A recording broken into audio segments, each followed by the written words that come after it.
get out of bed each day. It's really quiet first thing, but there's always a lot to clean. Sometimes it's a bit of a mess and there's rubbish scattered around. I clean the footpath, the street furniture, the bins and remove graffiti off public buildings. I like it. It keeps me busy. It feels pretty satisfying to know that at the end of each day I've made Sydney Road look a little better for everyone who lives, works and visits here. Cleaner streets make it a nicer place to shop too, and that helps our local traders.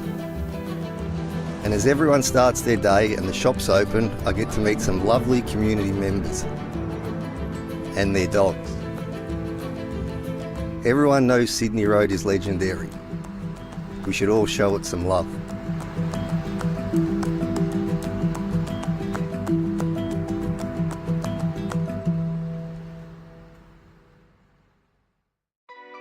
Did you know that Merri-bek is home to a diverse community where more than 95 languages are spoken? That's why we offer information on council services in your language. If you've received a rates notice that you don't understand, would like to request a new bin, or have another question for council, we can help.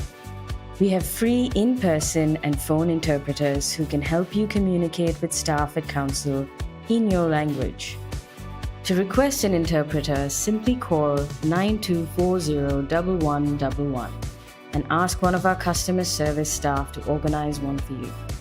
You can also request an interpreter at one of our customer service centers, libraries, or maternal and child health centers. At Merri-bek, we're proud of our diverse community and we want to make sure everyone can access our services. For more information about our language services, please visit our website.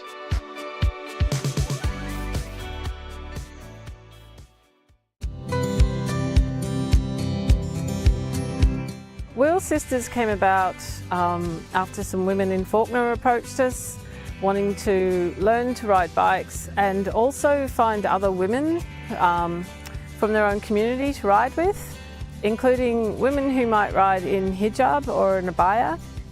One of the things that never gets old when you teach people to ride bikes is the sheer thrill they get when they realise they can do it. The really special thing about teaching both the women in Fawkner and the women here is just the cultural barriers that they face every day, and coming from a place where they never thought they'd ever be able to ride a bike. A lot of them do reflect that it's been their lifelong dream to ride a bike, but they never thought they'd be able to do it. So it's just that extra level of being able to gift that to somebody. I got really excited when I heard about this program.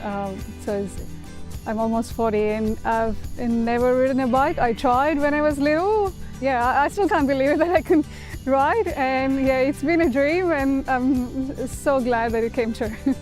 It was excellent, very special experience for me because it was my childhood wish to learn how to ride a bike. Yeah, my experience was great because I've never ridden the bike before. So it was like truly empowering for me. And I thought I can't ever learn, but Kaz was really patient and encouraging.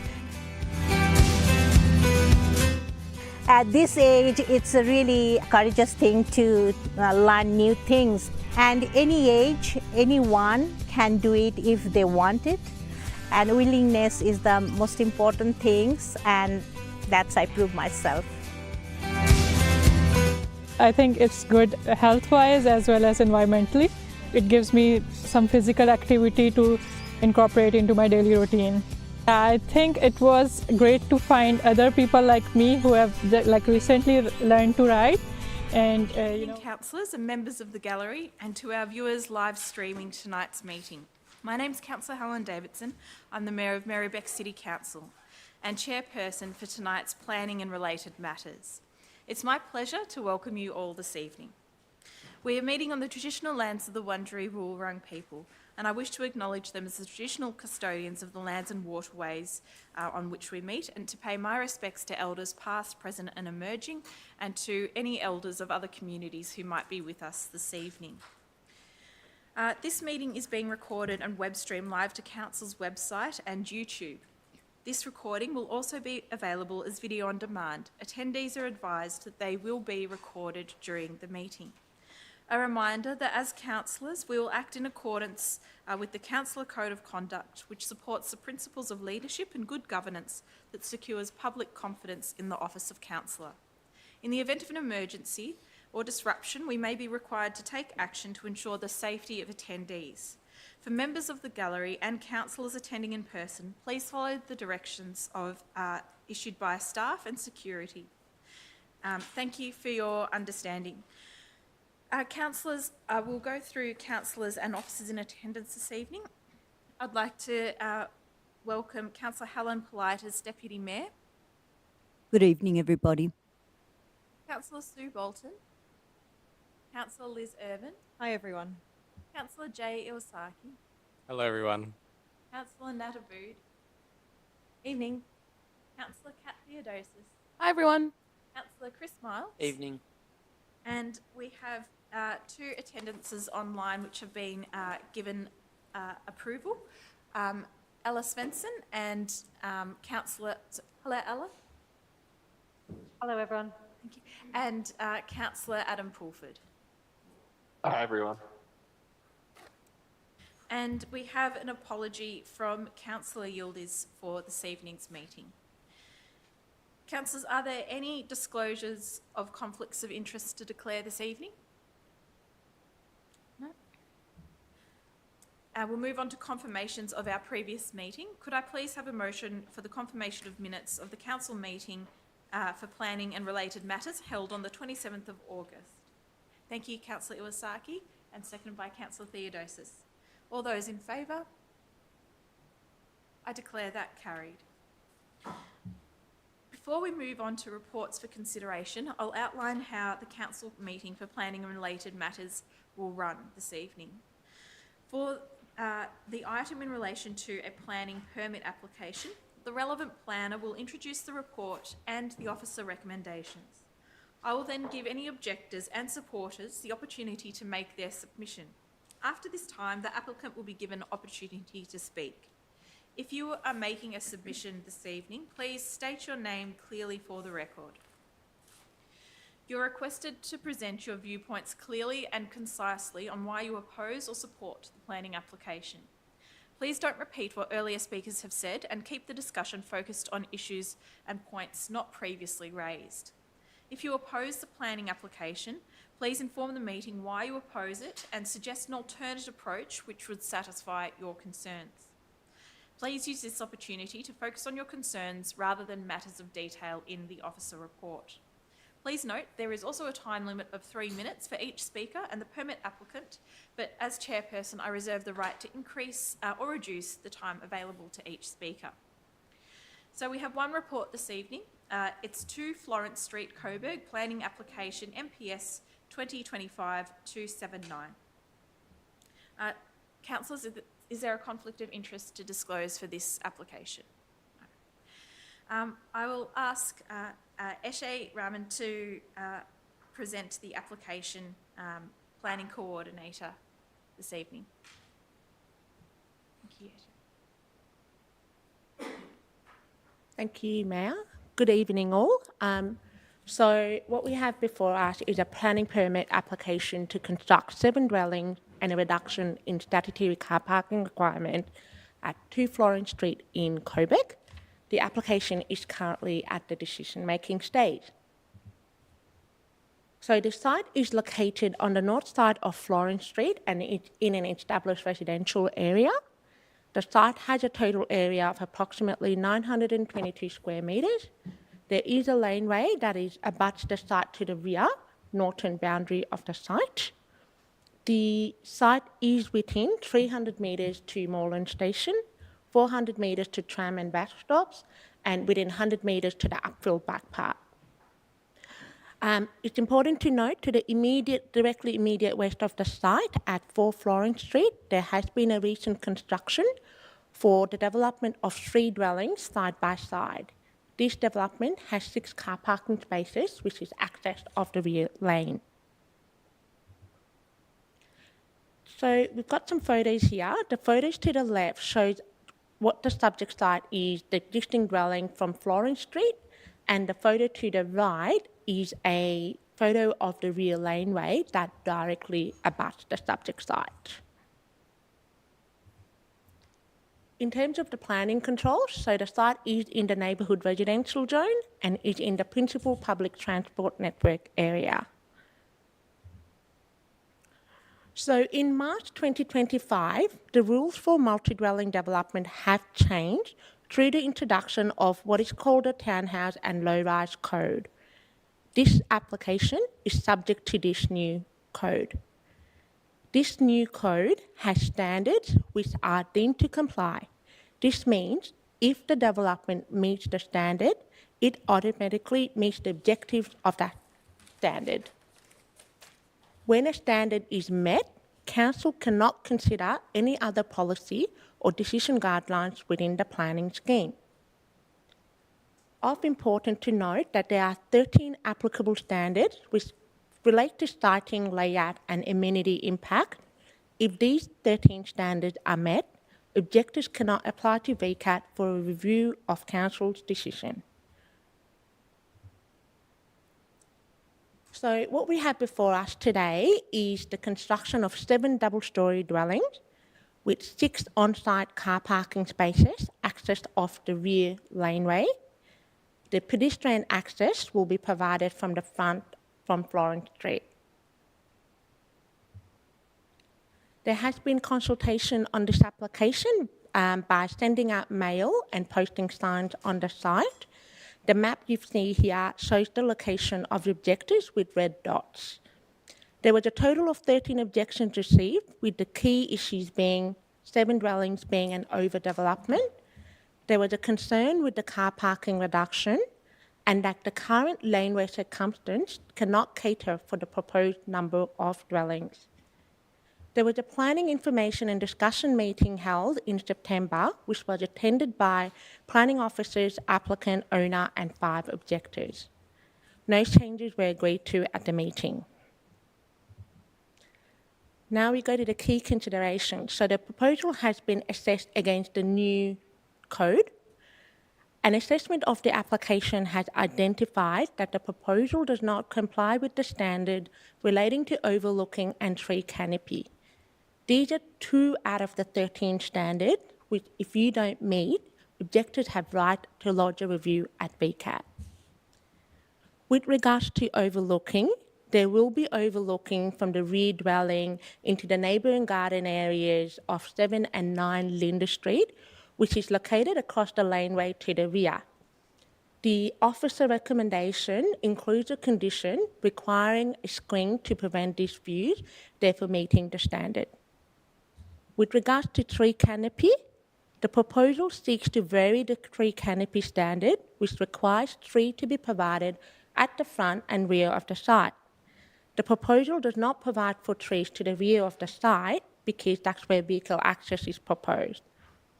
It is the officer's recommendation that this is acceptable to vary because the tree canopy cover exceeds the standard by providing 11.2% tree canopy cover, whereas the standard requires 10%. The proposal provides for 8 canopy trees, which all meet the height, canopy and the deep soil requirements in the standard.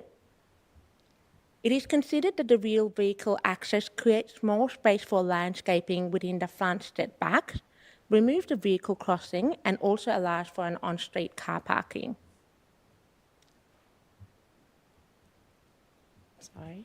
There was another key consideration. So the application also seeks a permit for a reduction of the car parking requirement. So the planning scheme requires the application to provide 13 car spaces. The proposal provides 6, therefore seeking a reduction of 7 car spaces. Officers consider that the car parking reduction is acceptable because Site has convenient access to public transport and bicycle park. The proposal provides for 14 bicycle spaces on site, whereas the planning scheme does not require any bicycle spaces provided for these dwellings. The other consideration is the laneway access. So the access arrangement by the rear lane has been checked by Council's development engineers who are satisfied. There are other neighbouring properties which have vehicle access via the lane, and Council's engineers considers that the laneway has adequate capacity for the traffic movement and is wide enough to ensure vehicle can enter and exit adequately. It is the officer's recommendation that a notice of decision to grant a planning permit be issued, subject to key condition being fixed screening to prevent overlooking into neighbouring garden areas. It is worthwhile noting that the applicant has voluntarily offered to include condition which seeks to widen the pedestrian entrance part from the front title boundary to the front dwelling from minimum 1.2 to 1.5. This is to improve accessibility. They've also voluntarily offered to include conditions relating to environmental sustainable design initiatives, which include installing double glazing to all habitable room windows and adjustable shading devices to all west-facing habitable room windows. Thank you. Thanks, Ashley. Thank you. Now we have two objectors who've indicated they wish to speak this evening. Online we have Matthew Shrimpton. Thank you.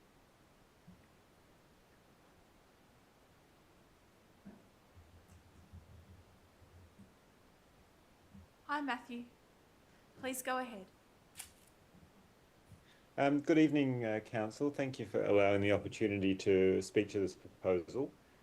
I'm here to oppose the proposed development at 2 Florence Street, Coburg, on behalf of the local residents of Florence Street.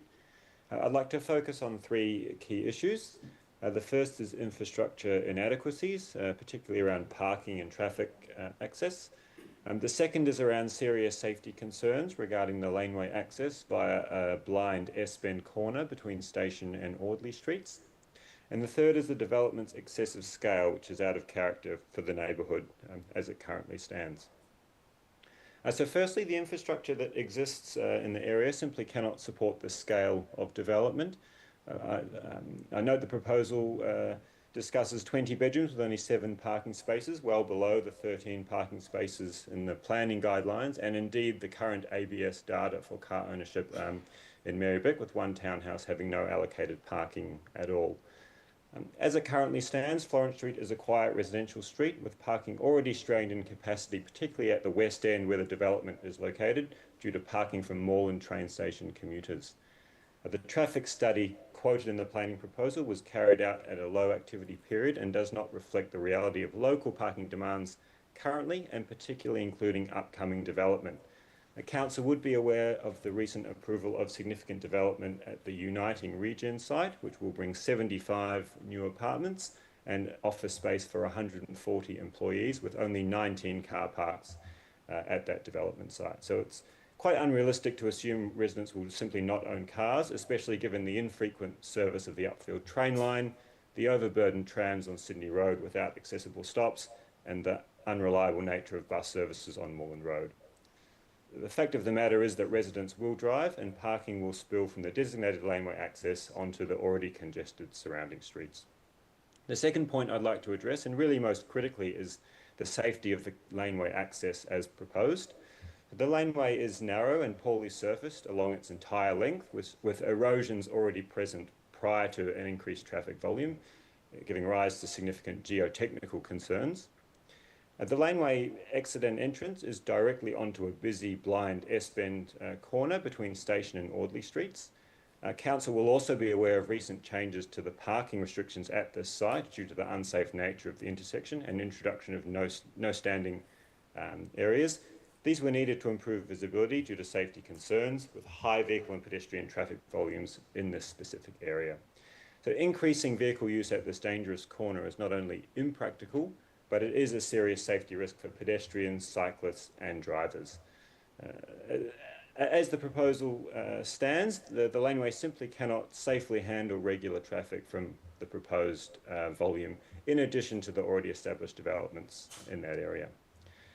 Lastly, I'd like to speak to the scale of the proposal being quite out of step with the character of Florence Street. This is a low-density neighbourhood with community character. Nearby developments cited in the planning report as similar to this proposal are in fact much smaller, with only 3 or 4 dwellings at most, and even these maintain setbacks and open space. 7 townhouses here simply sets a precedent for overdevelopment, significantly overburdening the already stretched infrastructure, including public transport. I understand that Council will be aware of state government proposals for increased density in the Coburg area. However, this significantly overburdens the existing infrastructure, including, as mentioned, transport and other local amenities, and without adequate investment in this infrastructure to handle the increased population. Matthew, thank you. I'll just get you to wind up because you're over the 3 minutes at the moment. Oh, certainly. So look, we understand the need for increased housing, but it has to be sustainable and safe, and ask that Council does refuse the proposal in the current form and limit development on the site to the maximum of 3 or 4 townhouses as was originally approved at the site, and certainly reconsider the exemption to the statutory car parking requirements. Thank you very much for your time and consideration. Thank you very much, Matthew. Appreciate you coming online tonight.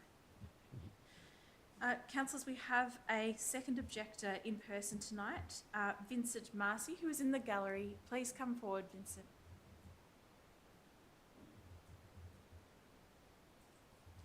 Hi, Vincent, and thank you for sending around your email to councillors tonight. I can confirm that we have received that. Thank you. Yeah. Thank you, Mayor and councillors, for the opportunity to present my objection. I oppose the application as proposed. My view is the development is not appropriate given its heavily reliance on an unsealed rear way to access the proposed car parks.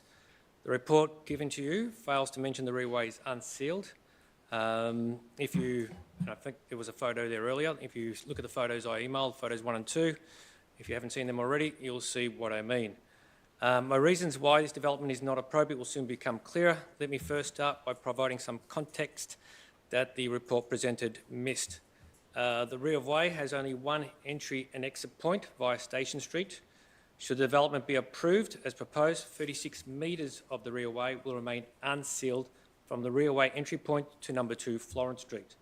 The rear way is often overgrown with vegetation. Several homes have stormwater discharge points directly into the rear way.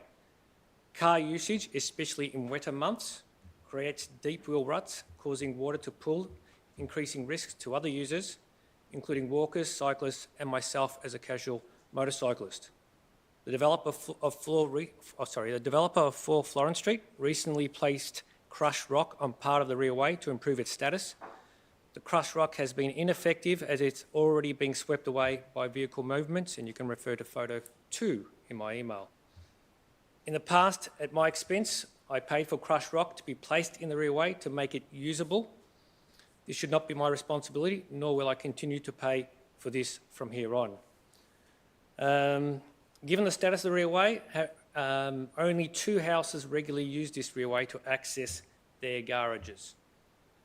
This equates to 6 trips per day versus an extra 27 trips per day resulting from the 2 developments at 2 and Florence Street, increasing usage by 450%. Doubling the dwellings at 2 Florence Street will result in faster degradation of the rear way. The report states Council's development engineer has commented on the laneway's ability to handle traffic flow, though no evidence has been presented to you on the laneway's structural capacity to handle the increased traffic. Now, with regard to stormwater, firstly, there is a condition that the rear way be constructed 4 metres west and 4 metres east of the property, and that stormwater runoff from the pavement will not flow to any adjacent property. And drawings demonstrating this should be submitted prior to an occupancy permit. If you refer to photos 3 and 4, you will see the garage at 5 Linda Street. Its surface level is lower than the rear of way surface level. It would not be diligent to request that the required drawings be provided now. Sorry, it would be more diligent to request that the provided drawings be provided now to prove there is an engineering solution to prevent stormwater flow into the said garage, rather than later identifying that it is not possible to solve. Further, look, we have to look at this from an investment decision as well. If an investor or developer makes a risky investment decision, in this case, invest with the intention to use the unsealed railway as the primary access point for 6 car parks, it is not the council's responsibility to carry the developer's risks by ignoring the obvious poor structural condition of the railway. Nor is it fair for the community to bear the detrimental effects of their investment decision. Given the railway's poor structural status and the absence of a geotechnical report stating the railway can sustain future traffic increases without further degradation and without affecting the rights of current users, a diligent and prudent decision would be not to permit the issuance of the planning permit for this development as proposed. Thank you very Thank you. much, Vincent. Appreciate that. Now, I will call upon the permit applicant or a representative of the permit applicant to make a submission. And we have Sue Sang online to make her submission. Thank you. Sue. Thank you, Madam Mayor and councillors. Thank you for the opportunity to address you all. Look, I have listened to the council officers' report to you, so I don't intend to regurgitate any of those points that's being raised, other than to simply highlight that in terms of built form and scale of the development, this is a deemed to comply built form outcome under the current planning controls. There has been a lot of concerns raised by the objectors with respect to what has been put to you as a perceived inadequacy of infrastructure, particularly in relation to the geotechnical conditions of the rear laneway. Now, there is a condition that requires the reconstruction of the laneway for 4 metres on either side of the property site. This is a condition that my client readily accepts. Madam Mayor and councillors, you will also be aware that there is an existing planning permit that allows the redevelopment of the site that includes 6 car parking spaces accessed in exactly the same way as the current proposal. That application was considered by council's engineers. There were no objections raised. This application that is currently before you has been referred to council's engineers again and again. There have been no infrastructure concerns raised associated with the introduction of 6 car parking spaces. In terms of the adequacy of car parking provision, our traffic engineers have undertaken a car parking survey, and they have come to the conclusion that the proposed level of car parking provision on site is acceptable given the site's strategic location being very close to the Coburg train station. This assessment has been peer reviewed by council's traffic engineers, and no objections were raised. Now, this is a context where the state government does seek to increase the residential density, and we say that the proposal provides a built form that is completely compliant with the current planning provisions. As Ms. Rahman has pointed out to council in negotiations and conversations with the council's planning officers, my client has voluntarily invited a range of conditions that seek to achieve a very high standard of ESD outcomes. And those are all conditions that we have accepted above and beyond the current planning scheme requirements.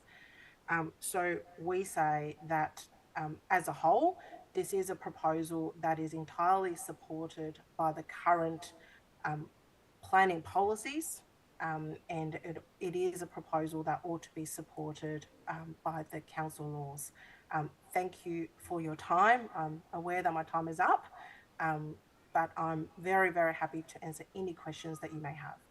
Thanks, Sue. I appreciate that. Councillors, are there any questions for council officers or the applicant? Sue. I do. I've been listening sort of quite intently to the whole thing. The question I'd like to ask is one which I only I'd forgotten about this, and it isn't mentioned in the officer's report about the laneway coming out onto a blind corner, and I am very familiar with that corner, on the corner of Station Street and, is it Adderley Road?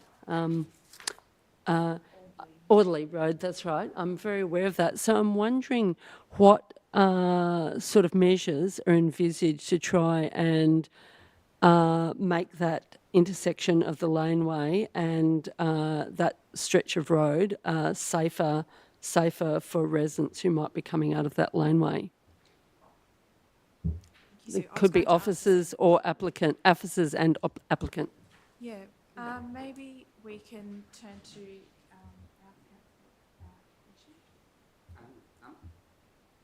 Thank you through the Mayor. So, Councillor Bolton, it's a really good question. As part of the assessment of the planning application, the vehicle movements are assessed by Council's traffic engineers, and as part of that assessment, they've not recommended the need for any other safety measures at that intersection through this application. So it has been assessed by the professionals that Council has on staff for those matters. And no further measures are recommended to Council tonight. Thank you. Thank you, Phil. Can I follow up on Sue's point, because this was also something that came to light, and particularly through the objector Matthew's submission to Council. When you are turning, so say if you're turning from the laneway, turning right to come from this photo, to come back down, so you are able to turn right and left. Yes. But it's dangerous. Right. Was there consideration to perhaps saying only a one-way, or they've assessed it? Yeah, they have assessed it, and part of that assessment looks at the vehicle sight lines and the speed at which vehicles will be moving also. Yeah. So moving down a very narrow laneway, vehicles will be moving quite slowly, and then the assessment of these sight lines has been satisfactory for the low number of vehicles that will be using the laneway to then make those turns either left or right. Okay. Councillors, are there any other questions for the applicant or for council officers? Did you have your hand up, Sue? Councillor Bolton. I would think, if this project goes ahead, the ball will end up being in the council court to take some measures to slow down the traffic along Station and Alderley Street, because it actually does move at a bit of pace of knots. So cars moving down the laneway will move at a slow pace, definitely, and they will, especially once they get to the blind corner. But there will be a need for some sort of traffic measures along the streets that are along the railway line. It's a sort of shortcut that people use, or some people call it rat running, but it's a shortcut that people use to avoid Sydney Road. Yeah. Councillor Politis. This is more a comment. I'm really concerned about the safety issues associated with that area. That S-bend is a very, very dangerous S-bend, and cars actually tend to speed around it. And I'm concerned about the high level of use. So today I actually drove down that lane. I've tested it myself. Is this thank you. Sorry. Helen, if this is a statement, can you reserve that for when you're speaking to the item? Sure. Otherwise, if it's a question for the applicant, for Sue, then I'm happy for you to phrase that as a question. Yeah. No, it was.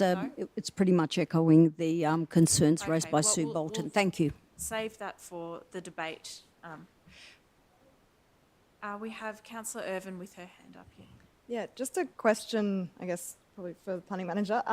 If there are, I mean, it's maybe it's slightly out of scope for this, but I guess if there are issues with that corner, and I note that it's also an access point for the upfield bike path, so it would have a high volume of people walking and riding, would it be possible to actually introduce traffic calming measures like a point closure there, so that, I mean, it sounds like there are lots of issues with that intersection being dangerous as it is. Yeah, through the Mayor, absolutely, it's within Council's discretion to look at further measures at any time in any of its streets if they're found to be a problem or a change of circumstances to investigate further traffic calming. Okay, thank you, Councillor Irvin. Councillor Politis? This is a question. In the event that the laneway gets sealed, who meets the expenses of the sealing of the lane? Thank you, through the Mayor. So, condition 7B of the officer recommendation before you includes a recommendation or includes a condition on the recommendation of Council's traffic engineers that requires the rear section of the laneway behind the property and 4 metres extending either side of the alignment of the rear of that property to be constructed at the expense of the developer or the landowner. If there's no further questions, could I please have a councillor... Oh, sorry, Sue, the applicant. If I may, thank you, Ms Mayor. I've just received instructions from the client that in hearing some of the conversations regarding the exiting of vehicles to that S-band, I'll defer to the planning officers and planning managers, but our client will be very comfortable accepting a permit condition that requires all vehicles to exit out of the laneway by undertaking a left-turning movement only. Yeah, but I do understand it thank has you. wider implications for the local residents, but from our client's perspective, that's an acceptable condition to us. Thank you. I really appreciate you taking those instructions, Sue. I might just turn to the manager to get some advice on this.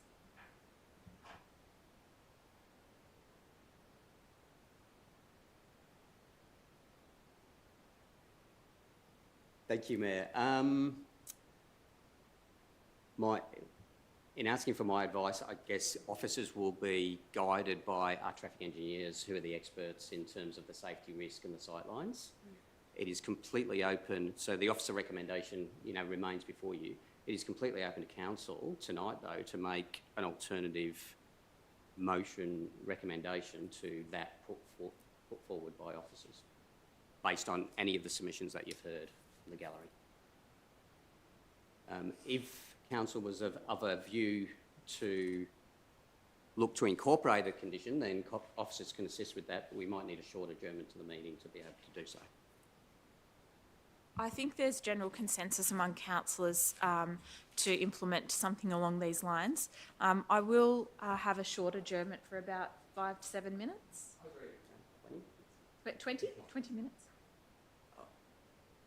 Go for 10. 10. Okay.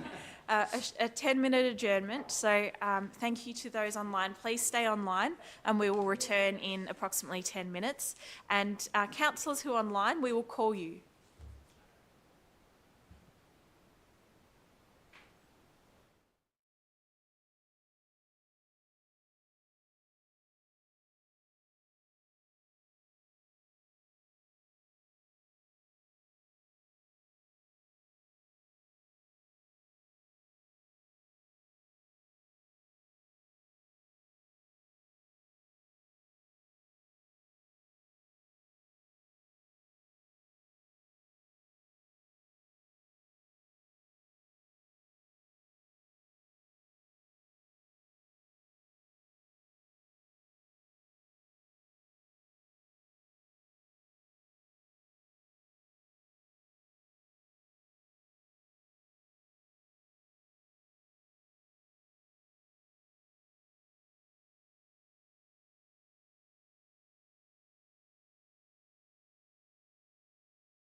Thank you, those in the gallery and those watching online, for your patience.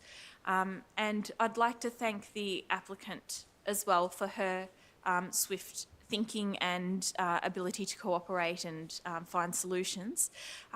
Council has thought carefully about this, and we can look into this separately from this meeting to council officers, and that's something that council laws can propose in a separate discussion to consider the traffic in this particular section in future. But for now, we'll resume to the current application before us. And I'll ask councillors, if there's no further questions of the applicant and council officers, if there is a motion in relation to this application. Councillor Iwasaki. Thank you. I would like to move an alternative recommendation from the officers that was sent through just a moment ago. Is this what we're looking at? Yes. Okay, yes. So this alternative changes the requirements for the section of laneway from 4 meters west to 0.4 meters east to be constructed through to the intersection with Station Street. And this alternative motion actually takes into account much of the second objective's concerns, which I think is really positive from the officers. This also looks to mitigate stormwater runoff issues and is, I think, a reasonable use of what we are able to achieve in terms of planning, and hopefully will be amenable. Thank you, Councillor Iwasaki. Is there a seconder for the amendment? Thank you, Councillor Irvin. Councillor Iwasaki, do you wish to speak to this? Yeah, I'll just say a little bit more.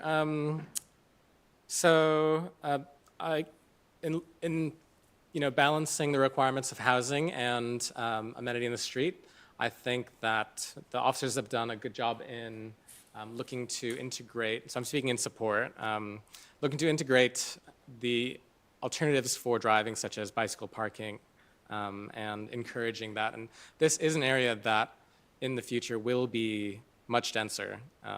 Like that, this is not really something that we have as much say in the way that maybe some objectors would like, but I think on balance, finding good ways to integrate better alternative transport, especially next to a train station, and also advocating for mass transit, public transit in this area is something we are doing to a large extent on council.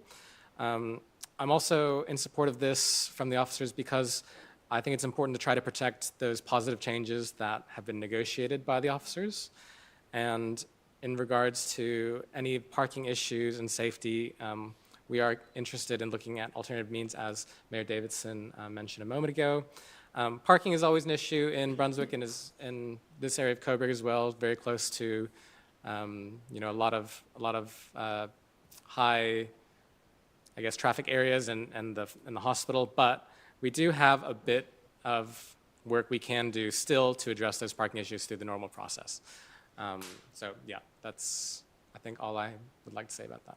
Thank you, Councillor Iwasaki. Councillor Irvin. Really just to say, yes, thank you to the objectors who did raise some issues. I think this amendment does go a long way to address those, and formalising that laneway and constructing it through to the intersection with Station Street is, I think, quite an important part of addressing those concerns.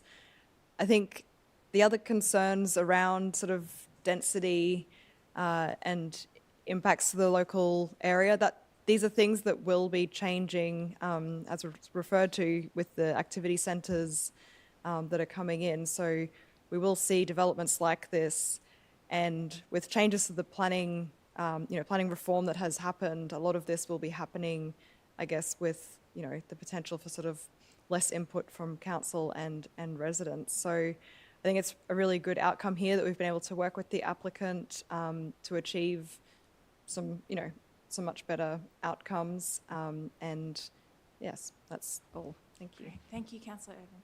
Are there any speakers against? No, if there's no speak against? Yes. Yes, Councillor Polite. Yes, I do. Look, I'd like to thank the officers for all their good work, and they've been quite thorough in looking at that situation. But I know this area quite well, and I guess my decision comes down to two S words. One is that S bend, which puts this development in quite a unique situation because that S bend is actually extremely dangerous.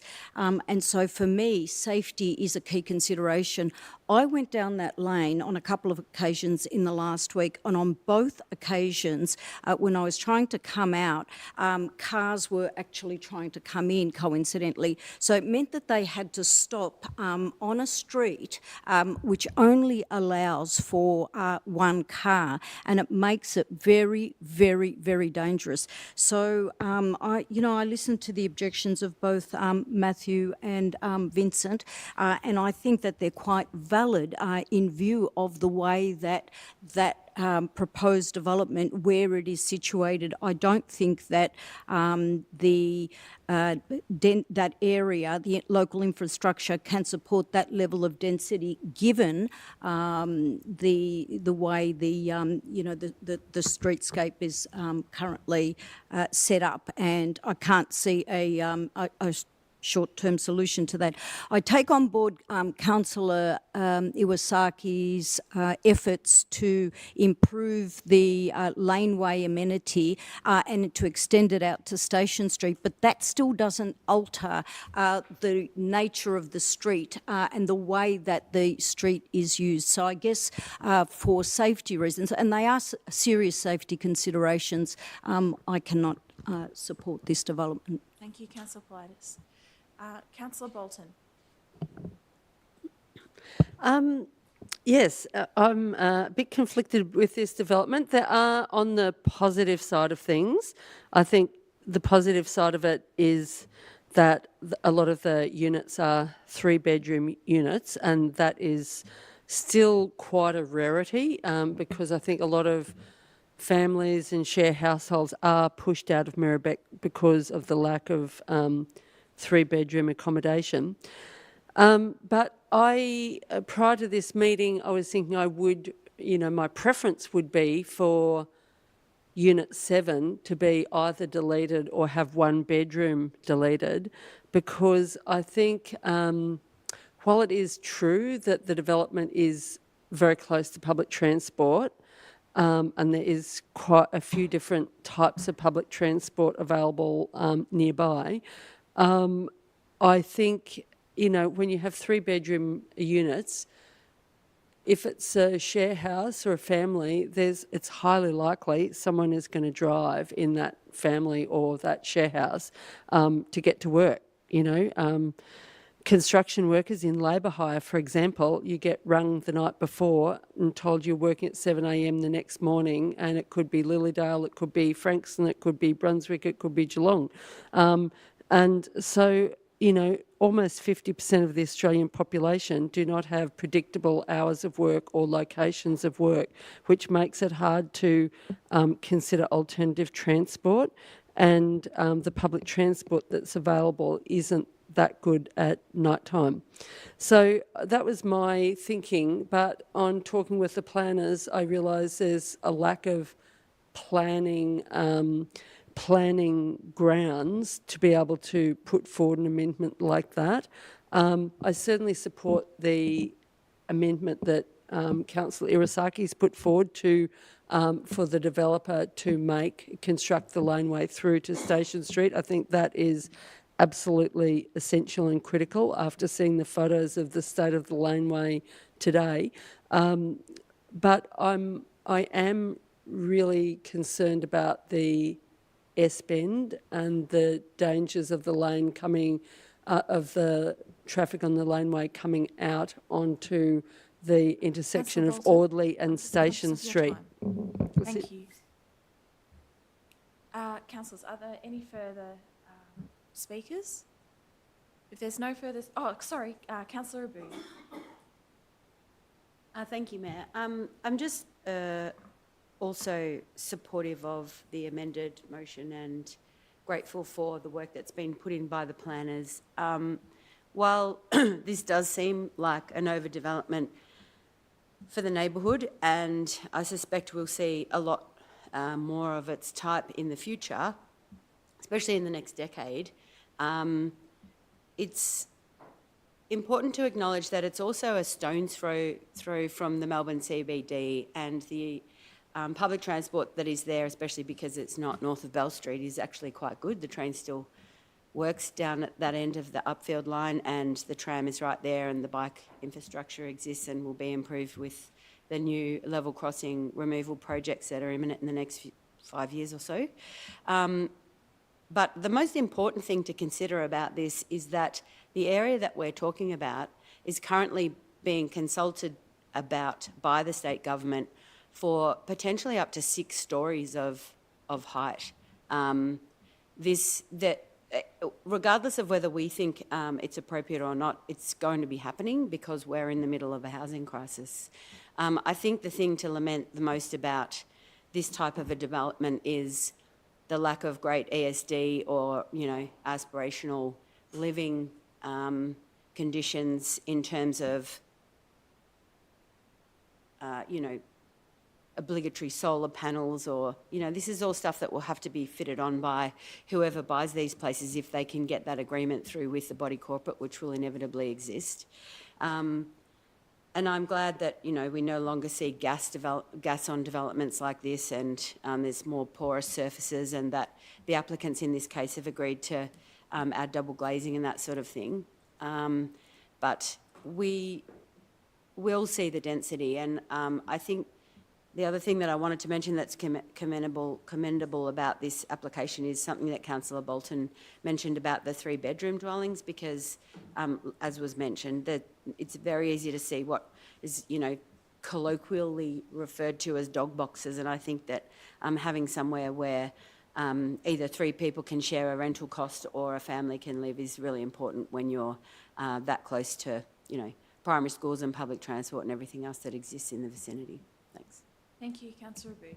Are there any further speakers? A right of reply? Yes.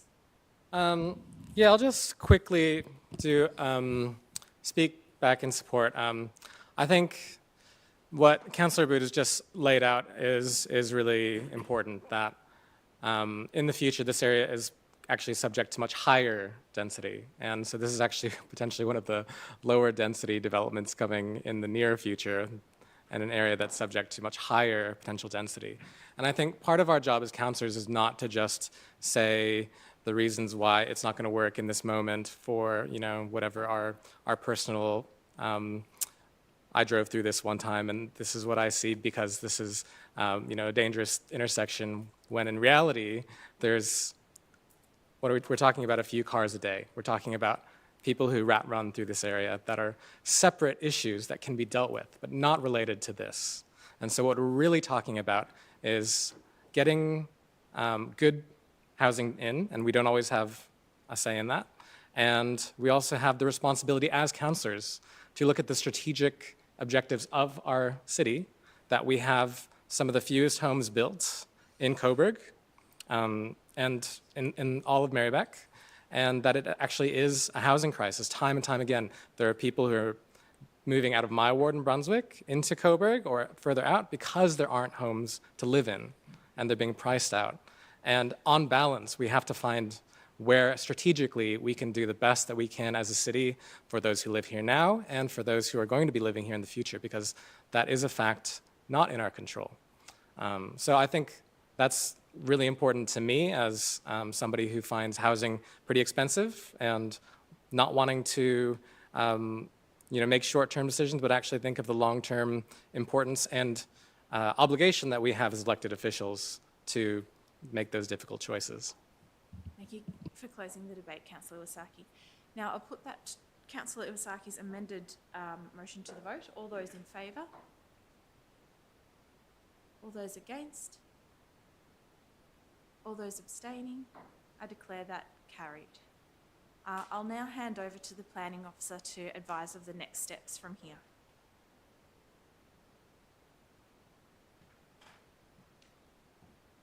Thank you, everyone. So Council has decided to issue a notice of decision to grant a planning permit to construct dwellings and a reduction in the car parking requirement at 2 Florence Street in Coburg, subject to the conditions contained in the alternate recommendation.